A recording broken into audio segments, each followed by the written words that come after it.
नवी मुंबईतील डी.वाय. पाटील मैदानावर 18 जानेवारी ते 21 जानेवारी या दरम्यान जागतिक दर्जाच्या कोल्डप्ले या बँडचा कॉन्सर्ट आयोजित करण्यात आला आहे। यासाठी 3 दिवसात जगभरातून लाखो प्रेक्षक जमणार आहेत। याच अनुषंगाने सुरक्षा, वाहतूक आणि इतर बाबी लक्षात घेता आज पोलीस आणि आयोजकांनी एकत्रित पत्रकार परिषद घेत नियम आणि अटी त्याचप्रमाणे प्रवेश याबाबत माहिती दिली आहे।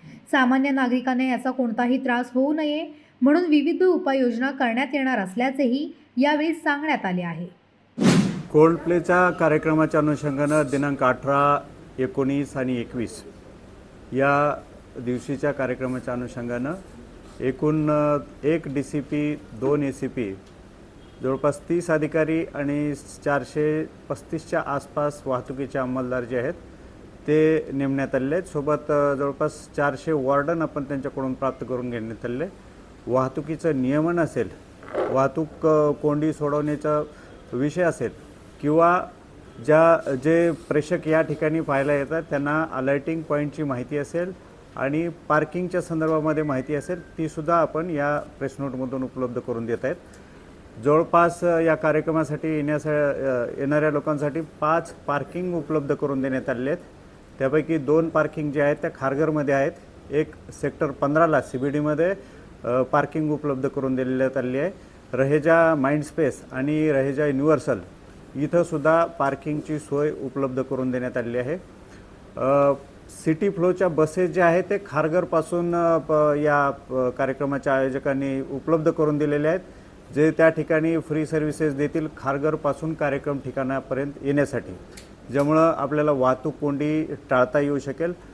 तिसरा महत्त्वाचा मुद्दा की अलाइटिंग पॉईंट जे आहेत, ज्या ओला, उबर असेल किंवा सिटी फ्लोच्या बसेस असतील, टॅक्सी असतील, प्रायव्हेट टॅक्सी असतील, तर त्यांच्यासाठी सुद्धा आपण रहेजा माइंडस्पेस, रहेजा युनिव्हर्सलच्या त्या भागामध्ये आपण अलाइटिंग पॉईंट दिलेला आहे। पिकअप आणि ड्रॉप तिथं करता येतोय। दुसरा आहे भीमाशंकर ग्राउंड, येथे सुद्धा सिटी फ्लोच्या बसेस असतील, त्याचबरोबर टॅक्सी असतील किंवा उबर सर्व्हिसेस असतील किंवा आणखी कुठल्याही सर्व्हिसेस असतील त्यांच्यासाठी आपण अलाइटिंग पॉईंट आणि पिकअप ड्रॉप केलेलं आहे। या कार्यक्रमाच्या अनुषंगानं वाहतूक कोंडी होऊ नये म्हणून दिनांक 18, 19 आणि 21 जानेवारी या दरम्यान आपण जड अवजड वाहनांना सुद्धा 1400 वाजल्यापासून म्हणजे दुपारी 2 वाजल्यापासून रात्री 00 म्हणजे रात्रीचे 12 वाजेपर्यंत या मार्गावरती जड अवजड वाहनांना बंदी केल्याची अधिसूचना आपण जाहीर केली आहे। ज्या स्टेडियमचा परिसर आहे, जिथं भीमाशंकर कट आहे, एल पी ब्रिजचा ऑटो स्टँड असेल किंवा LP ब्रिजपासून छत्रपती शिवाजी चौक असेल, तिथून भीमाशंकरचा कट आहे, या ठिकाणी सुद्धा आपण पार्किंगला मनाई केलेली आहे, त्यासोबत वाहनांना सुद्धा मनाई केलेली आहे।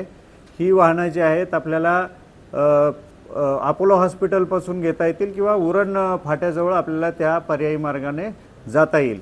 या 18, 19 आणि 21च्या दरम्यान सायन पनवेलवरती सुद्धा वाहतुकीचा ओघ राहणार आहे। येणारे प्रेक्षकाची संख्या सुद्धा जास्त असल्याकारणाने त्यांना आपण ॲडवाईज करतोय की रेग्युलर वाहतुकीच्या सिच्युएशनचा किंवा ॲडवायझरीचा वापर करून किंवा गुगल मॅपचा सुद्धा वापर करून वाहतूक कोंडी टाळण्यासाठी या सायन पनवेल मार्गासोबत आपल्याला पाम बीचचा सुद्धा वापर करता येईल।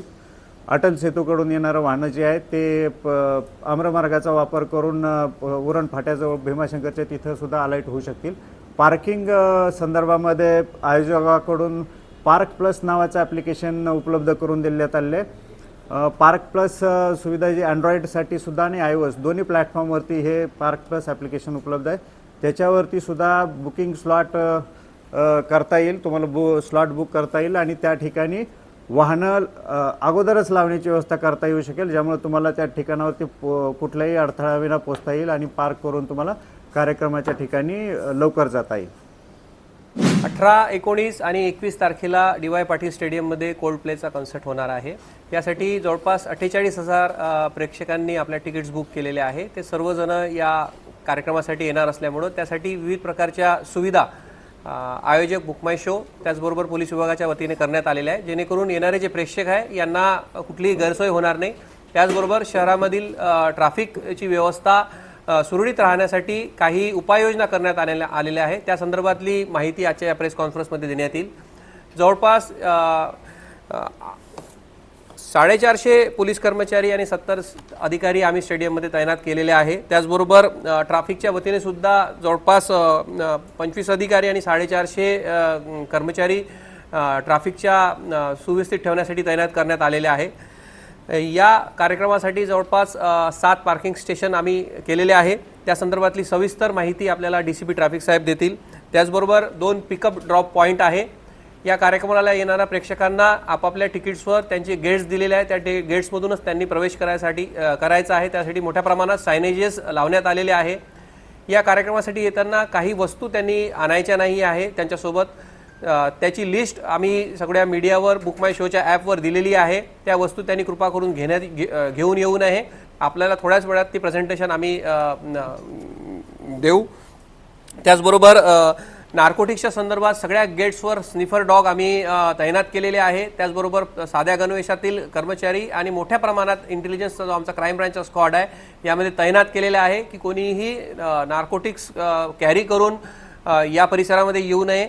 त्यासाठी मोठ्या प्रमाणात अधिकारी आणि अंमलदार आम्ही तैनात केलेले आहे। प्रत्येक गेटवर स्निफर डॉग आहे, ते संशयित व्यक्ती यांना चेक करण्यासाठी त्यांची मदत घेण्यात येईल आणि अशा प्रकारच्या व्यक्तीने कोणी नार्कोटिक्सच्या संदर्भातल्या वस्तू, प्रोहिबिटेड वस्तू जर का आतमध्ये आणल्या तर त्यांच्यावर कडक कायदेशीर कारवाई करण्यात येईल।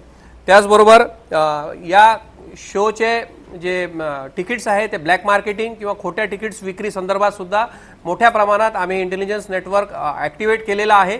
त्याचबरोबर त्या ठिकाणी खोट्या तिकीट्स कोणी घेऊन येत असेल, खोटी तिकीट किंवा ब्लॅक मार्केटिंगनी तिकीट विकत घेतली असेल तर त्यांनी त्या ठिकाणी चेक करण्यात येईल आणि खोटी तिकीट आढळली तर त्या व्यक्तींवर कायदेशीर कारवाई त्या ठिकाणीच करण्यात येईल।